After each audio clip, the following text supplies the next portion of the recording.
João capítulo 18, verso 1. Tendo Jesus dito isto, saiu com seus discípulos para além do ribeiro Cedron, onde havia um horto, no qual ele entrou e seus discípulos. Na última noite, antes de ser crucificado, vemos que Jesus cruzou o ribeiro do Cedron e foi para o jardim do Getsemane, onde ele orou fervorosamente com seus discípulos, pedindo força para enfrentar os momentos que estavam por vir. Este ribeiro do Cedron é um lugar profético onde se guarda várias memórias de acontecimentos importantes na história do povo de Judá e Israel. Aí no vídeo vamos fazer um passeio em 3D pelos arredores de Jerusalém, onde é importante termos uma visão panorâmica de um pouco do que a gente vai falar aqui. As imagens dão uma ideia geral, não refletem com exatidão nem são perfeitas, mas o objetivo é ter uma ideia dos arredores da cidade e do Monte das Oliveiras na época de Jesus. Temos a cidade ali de Jerusalém e o templo situados no monte. De acordo com a lei do Antigo Testamento, o templo ficava voltado para o lado leste, onde aqui vemos que está localizado o Monte das Oliveiras, sendo separado de Jerusalém pelo Vale do Cedron, onde passava o ribeiro do mesmo nome. Um pequeno rio córrego que ficava cheio apenas nos períodos de chuva, como por exemplo na época da Páscoa. Acredita-se que tinha uma ponte sobre o rio. Ali os sacerdotes evitavam serem contaminados com a sujeira, ossos, pedaços dos animais sacrificados e outras coisas mais que eram jogadas ali. Hoje em dia, a informação é que este ribeiro não enche mais, provavelmente devido ao entulho que se espalhou durante o seu curso por anos e séculos a fio de destruição da cidade de Jerusalém. O Monte das Oliveiras era um lugar conhecido e muito usado por Jesus durante seu ministério, e era lá que se situava o jardim do Getsemane, onde ele foi nesta sua última noite antes da crucificação. Note também que no Monte das Oliveiras era um lugar onde se tinha muitos túmulos até os dias de hoje, inclusive de profetas e pessoas descritas e conhecidas na Bíblia, provavelmente devido às várias profecias da vinda do Messias para aquele lugar. E muitos fiéis queriam estar ali naquele lugar onde se acreditava que o Messias iria tocar os seus pés durante a sua gloriosa vinda. Alguns até dizem que o local da nossa sepultura reflete e mostra onde está a nossa fé. O Vale do Cedron foi o local onde se teve vários acontecimentos importantes durante a história de Israel. Foi lá que o rei de Judá, Asa, jogou e queimou os ídolos de seus pais. Está ligado à purificação, zelo, total entrega. Foi lá também que o rei de Judá, Ezequias, durante as suas reformas, ou período de avivamento, em que ele e os levitas removeram de dentro do templo de Deus todos os ídolos e imundícias, jogando-os também no ribeiro do Cedron. Foi lá também que o rei Josias, junto com os sacerdotes, removeram mais ídolos que estavam dentro do templo de Deus na época de seu reinado, queimando-os e fazendo-os virar pó. Vamos ver no decorrer deste estudo mais detalhes destes eventos. Mas qual a relação de todos esses eventos com a situação de Jesus? O que tem a ver Jesus cruzando aquele vale e o ribeiro do Cedron com as reformas feitas por aqueles reis que por sinal agradaram ao Senhor, como Asa, Josias, Ezequias? Então ele queimando os ídolos, removendo-os de dentro do que era a casa de Deus no Antigo Testamento.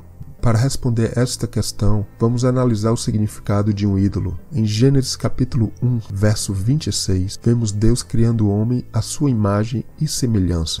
Vemos esta palavra imagem, tselem, no hebraico, e é também uma das palavras usadas na Bíblia para se referir a um ídolo, como por exemplo, vemos em Ezequiel capítulo 16, verso 17. Falando de Jerusalém, e tomaste as tuas joias de enfeite, que eu te dei do meu ouro e da minha prata, e fizeste imagens de homens, e te prostituíste com elas.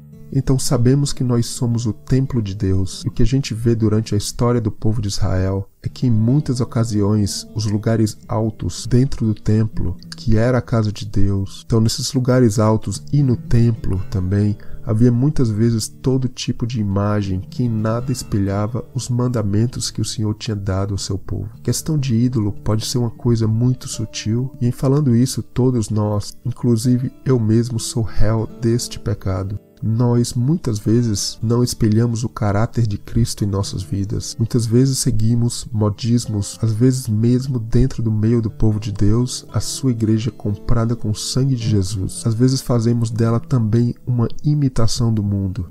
Quando a Arca da Aliança foi capturada pelos filisteus, nos tempos de Samuel, vemos que eles colocaram a arca no templo deles, na casa de Dagon, junto a seus deuses. O resultado é que seus próprios deuses, como Dagon, caíam com o rosto em terra diante da arca, porque a presença de Deus, quando entra em nossas vidas, ela derruba todos os ídolos, todo o nosso eu. Mas no caso dos filisteus, eles preferiram removê-la e entregá-la de volta ao povo de Israel. Reconheceram o poder de Deus, mas preferiram seus ídolos, e isso pode acontecer conosco também. Vemos em João capítulo 13, verso 18, que Jesus profetizou da sua traição. O que come pão comigo levantou contra mim o seu calcanhar. Vemos que esta profecia de Jesus foi tirada do Salmo 41, verso 9, onde Davi, naquele momento, já como rei de Israel, viveu situação semelhante à de Jesus, quando seu filho Absalão, junto com Aitofel, conselheiro e amigo de Davi, a quem ele aqui provavelmente se refere no Salmo, se juntaram para usurpar o reino do próprio Davi. No caso de Judas também, um suposto amigo bem próximo a Jesus. A gente pode incluir ali na lista o povo religioso da época de Jesus também. Mas no caso de Jesus, ele sabia de tudo o que iria acontecer, porque sabemos que ele é Senhor sobre todas as coisas. Então Davi viveu também aquela situação onde seu filho Absalão e o seu amigo e conselheiro estavam o traindo. Davi já seria sombra ali naquela história do Messias que viria e também passaria pela mesma situação. A palavra de Deus mostra que o coração do povo estava se inclinando todo para Absalão. Como Davi não queria enfrentar o seu próprio filho, ele decide fugir. Deixa o palácio, desce o monte de Jerusalém em direção ao Vale do Cedron e depois sobe ao Monte das Oliveiras. Note que este é o mesmo trajeto de Jesus na noite antes da sua crucificação e que também tipifica a descida de Jesus da sua glória para vir aqui à terra para morrer por nós, deixando lá em cima o seu reino, a sua glória, para vir aqui morrer por nós. Em 2 Samuel capítulo 15, nos versos 23, 24 e 30, temos: E toda a terra chorava a grandes vozes, passando todo o povo. Também o rei passou o ribeiro do Cedron, e passou todo o povo na direção do caminho do deserto. E eis que também Zadok ali estava, e com ele todos os levitas que levavam a arca da aliança de Deus. No verso 30, E subiu Davi pela encosta do Monte das Oliveiras, subindo e chorando, com a cabeça encoberta, e caminhava com os pés descalços. E todo o povo que ia com ele cobria cada um a sua cabeça, e subiam chorando sem cessar. Vemos aí o sacerdote fiel Zadok, que estava ao lado de Davi, e que depois volta a pedido do próprio Davi para Jerusalém, para lá passar notícias para ele, informações secretas para Davi, até que as coisas supostamente se acalmassem por lá. Davi e alguns dos fiéis do povo que estavam com ele, então sobem o Monte das Oliveiras angustiados, chorando de pés descalços, despidos de sua glória, todo o povo ali, assim como Davi. O nome Cedron significa escuro, negro, sombrio. Muitos o associam com o Vale da Sombra da Morte, assim também como o Vale de Josafá. Tem o Vale da Sombra da Morte, onde o próprio Davi fala dele no Salmo 23. As sepulturas ao lado do Monte das Oliveiras dão um tom sombrio àquele lugar. Então, se Jesus tivesse medo de cemitério, com certeza ali naquelas redondezas não seria o lugar de oração e meditação dele. Já a oliveira é símbolo de vida, pelo menos um dos símbolos dela é de vida. Temos vários exemplos disso, um deles sendo a folha de oliveira, o sinal que aquela pomba trouxe para Noé, significando que as águas tinham baixado sobre a terra após o dilúvio. E assim também acontece em nossas vidas. Ali no Monte das Oliveiras se situa o Jardim do Getsêmani, que significa lagar do azeite ou prensa do óleo, pois ali no monte se prensava as olivas, azeitonas, etc. E ali também foi Jesus prensado, ali ele foi testado no mais alto grau. Davi também, guardado as devidas proporções, passou pela sua agonia também. Em 2 Samuel capítulo 15, nos versos 25 e 26, vemos: Então disse o rei a Zadok: torna a levar a arca de Deus à cidade, que se achar graça nos olhos do Senhor, ele me tornará a trazer para lá e me deixará ver a ela e a sua habitação. No verso 26, se porém disser assim, não tenho prazer em ti, eis-me aqui, faça de mim como parecer bem aos seus olhos. Então Jesus vai dizer algo parecido com o que falou Davi. Ali em situação similar, no caso de Jesus, sabemos que ele estava exatamente no jardim do Getsêmani. Jesus diz algo similar também como vemos em Lucas capítulo 22, verso 42. Pai, se queres, passa de mim este cálice. Todavia, não se faça minha vontade, mas a tua. Então vemos aí o grande significado de cruzar o vale e o ribeiro do Cedron. É cruzar o vale onde a vontade de Deus predomina em nossas vidas, sermos reduzidos ao nada para que a vontade dele seja feita, sermos como a imagem dele, do Senhor que devemos espelhar em nossas vidas, para que possamos voltar a ser com o propósito com o qual um dia fomos criados, para ser a sua imagem e semelhança. Como vemos Davi, ali no cume do Monte das Oliveiras, ele adora a Deus. Provavelmente até teria oferecido um sacrifício ali. Suas palavras também são um sacrifício em si, como ele falou. Se achar graça aos olhos do Senhor, eu voltarei para ver a arca. Mas se não, faça de mim como bem aos seus olhos entender. E vemos em tudo isto a sombra de algo maravilhoso que precisamos colocar em prática em nossas vidas. Não se faça a minha vontade, mas a tua. Jesus se doou completamente e assim ele espera que nós também nos doemos. A profecia da sua traição também nos deve fazer tremer, pois ela diz que o que come pão comigo levantou contra mim o seu calcanhar, ou seja, é dentre os seus, está entre o seu povo aqueles que também o traem. Foi assim nos dias de Davi, foi assim nos dias de Jesus, e não deveríamos ter nenhuma dúvida que isso também acontece em nossos dias. Hoje, nos tempos do Novo Testamento, sabemos que o templo é o nosso próprio corpo. Dentro deste templo, qualquer coisa feita que está dentro dele, que às vezes nós esculpimos, nós construímos um ser que devemos sempre nos perguntar, e a Deus também, será que somos espelho do nosso Deus? Estamos caminhando em crescimento para sermos conforme a sua imagem? São os ídolos que às vezes não são nem tanto feitos de barro ou pedra. E como o Senhor ordenou a Moisés que o povo não os fizesse, não farás para ti imagem de escultura, semelhante ao que está no céu, ou na terra, ou embaixo dela. Estas são coisas que a gente talha, esculpimos em nossas vidas, dentro do nosso coração, nosso próprio conceito de igreja ou agrupamento, enfim, os ídolos do coração que o profeta Ezequiel viu no templo de Deus em Jerusalém. Ali no lado leste do templo, onde ficava o Monte das Oliveiras, e onde ainda hoje está lá, era o lugar onde as ofertas de pecado eram queimadas completamente fora do arraial. Alguns inclusive dizem que ali seria o local correto da crucificação de Jesus, baseado no termo fora do arraial usado pelo autor da carta aos Hebreus. Não queria me alongar nem entrar nesta discussão, mas o que devemos saber é que ali, aquele monte é como se fosse um templo, o Monte das Oliveiras significando as nossas vidas, nosso coração sendo doado, esmagado como as azeitonas, as olivas, aqueles frutos que geram um óleo precioso que acendem e mantêm a chama do Senhor viva em nossas vidas. Jesus foi o símbolo desta oferta queimada. Ele não passou literalmente pelo fogo, assim como o fogo que nos purifica também é o fogo da cruz de Cristo. Lembramos novamente agora os dias do rei Josias, nos capítulos 22 e 23 do livro de 2 Reis. Vamos a alguns pontos interessantes. No verso 2 do capítulo 22, vemos que Josias fez o que era reto aos olhos do Senhor. Esta palavra reto é interessante, pois está ligado ao nome Israel, e Achar no hebraico, e alguns detalhes ali da conversão de Jacó com o anjo lá em Gênesis, adicionando El, que significa Deus ou poder, a esta palavra reto se tem o nome Israel.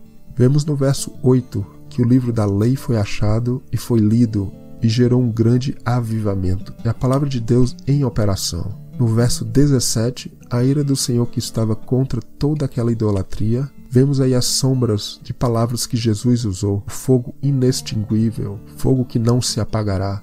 No capítulo 23 de 2 Reis, vemos nos versos 4 e 6 o rei ordenando aos sacerdotes que tirassem do templo do Senhor os ídolos e os queimassem fora do arraial no vale do Cedron. nos versos 12 e 16, vemos os altares dos ídolos sendo derrubados, levados ao pó, ossos das sepulturas ali ligadas à idolatria sendo queimados. Vemos nestes versos vários símbolos relacionados à segunda vinda de Jesus, ou como muitos chamam, o fim dos tempos. Jesus e também alguns dos profetas usaram estas palavras, termos como pó, reduzido ao pó, ossos, fogo inextinguível e assim por diante, para falar sobre os julgamentos que cairão sobre os infiéis quando da volta gloriosa de Cristo.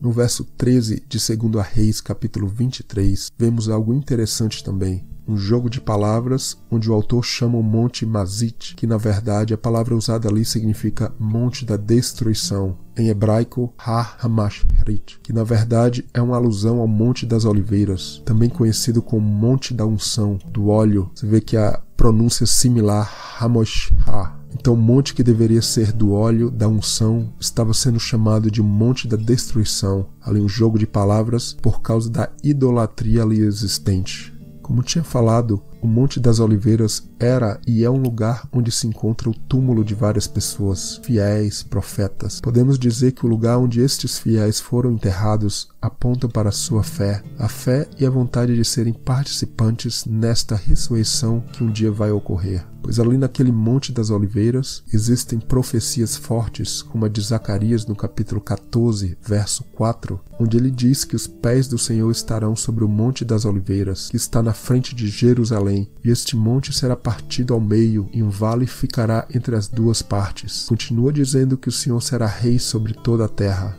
será o seu nome. Esperamos o cumprimento desta profecia por completo. Muitos até acreditam literalmente que a vinda de Jesus será no Monte das Oliveiras. Mas o que eu sei é que se formos fiéis, se também trilharmos este caminho pelo nosso próprio Vale do Cedron, em direção ao Monte do Senhor, reinaremos com o Senhor e seremos seus sacerdotes no seu reino, como já mesmo hoje podemos ser. Estaremos com o Senhor na sua vinda, fiéis como foi o sacerdote Zadok nos tempos de Davi. Ali ao lado do rei, junto com alguns levitas, era um grupo não muito grande, assim como nos tempos de Jesus também. A maioria estava do outro lado contra ele. Que a gente se autoexamine, busque a Deus verdadeiramente. Ali é como o vale da decisão, é o vale e o monte, onde deixamos todo o nosso eu para trás para verdadeiramente servir ao Senhor em santificação. Nos tempos de Ezequiel, ele viu a glória do Senhor saindo do templo de Deus e repousando no monte ao leste ou no lado oriental de Jerusalém. Ali é exatamente a localização do Monte das Oliveiras. Então hoje entendemos que a glória do Senhor passa então a repousar não mais sobre um templo de pedras, mas um templo humano como foi Jesus. E como vemos também a partir do Pentecoste, que esse templo passou a ser o seu povo. Nós, que maravilha! Ali no Monte das Oliveiras, Jesus ascendeu aos céus após a sua ressurreição e prometeu que um dia, de forma similar, iremos estar com ele também. Então, assim como Jesus, temos a necessidade de cruzar e ir além do Ribeiro Cedron também, para que possamos ser ungidos com este óleo e sermos participantes desta imensa promessa de reinar com Cristo, agora e também na sua vinda gloriosa.